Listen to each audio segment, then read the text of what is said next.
We are here celebrating the 10th anniversary of the Kibera Music Festival. This is a festival that gives the children of Kibera, from our public schools, from our alternative and community schools, a common platform to celebrate through art, to show their talent, to build their confidence, to build their sense of dignity and pride in their culture, to engage with their friends from different schools and see what capacity they have amongst themselves. It's a great platform for the community, for parents to come and see what their children are capable of. A lot of our children are focused on only academic learning and focus on exams like KCP and KCSE, but we want there to be art and music and culture and identity and all these good things that music and the performing arts can give our children. So the festival theme this year is about the Sustainable Development Goals. We want the children of Kibera to engage, to have an awareness, to an understanding of the Sustainable Development Goals. And the theme is, how can we use the Sustainable Development Goals to leave no one behind? You know, on issues of hunger, on issues of extreme poverty, quality housing, environmental awareness. These are issues these are the future citizens and leaders. We have to embrace them, engage them, make them aware and own these issues. And you can see there's a lot of talent, different schools, through dance, through poetry, through music.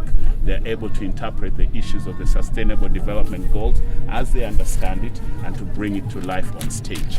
The 10th Kibera Music Festival started in 2008 after the post-election violence to give children space for art development to foster peace and cohesion.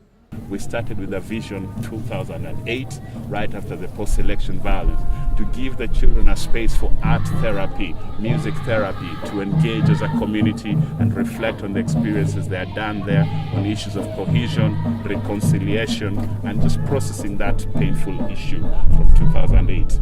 And 10 years later, we've been doing it every year with important themes that we cover, from constitutionalism, from you name it. We've done a number of different themes, and this year we're talking about a global theme and bringing it to the local level, challenging the children and their teachers to understand these issues and to be champion of them at their local level within the schools.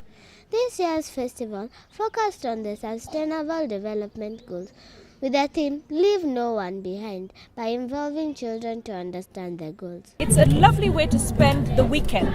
You know, one weekend in a year where you actually come in. But the most beautiful thing about this event is tying it to the Sustainable Development Goals. I mean, our children need to understand what the future holds for them.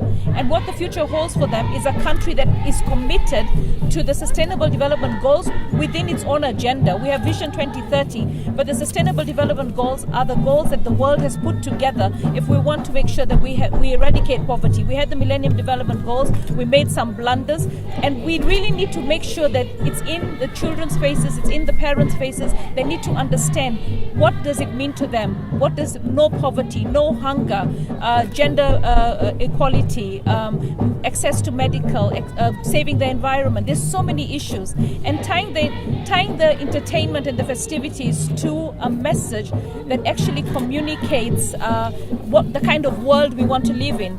Over 60 schools were involved in the festival in a move to educate, empower, and entertain through drama, dance, poetry, and music. I think art is important, creativity is important, sport is important, and we have to invest and make sure there's enough opportunities for young people across the country. You're seeing now there's a World Cup happening, and young people showing their talent in soccer. You've seen the Kenya Sevens team, you've seen Kenyan athletes go very far.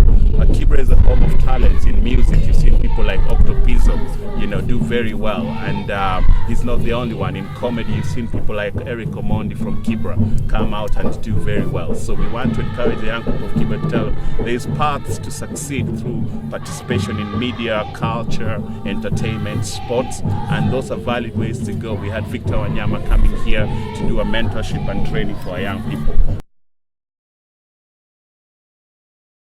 My advice to the young kids is to just don't give up, keep working hard, and also make sure that discipline is the key. Without discipline, I don't think you have a chance, but with discipline, you'll go far. Talent is nothing without discipline, so discipline is a major, is a key. Area member of Parliament, Kenneth has other projects involving the whole community at large. I commit as an MP to continue to make sure there's a platform for young people. We have been doing a festival actually for church choirs, so inter-church choir competition, and we will want to do one for young people who are not related to the churches, who are not related to the schools, to also be having a chance to come in and do regular competitions, showcase their talents, win awards, maybe get some cash to do their recordings and productions. Those are the types of opportunities we can be pushing and help them to put platforms. So it's not something we're ignoring, it's actually something on our plate, and we will keep pushing to make sure it reaches the next level.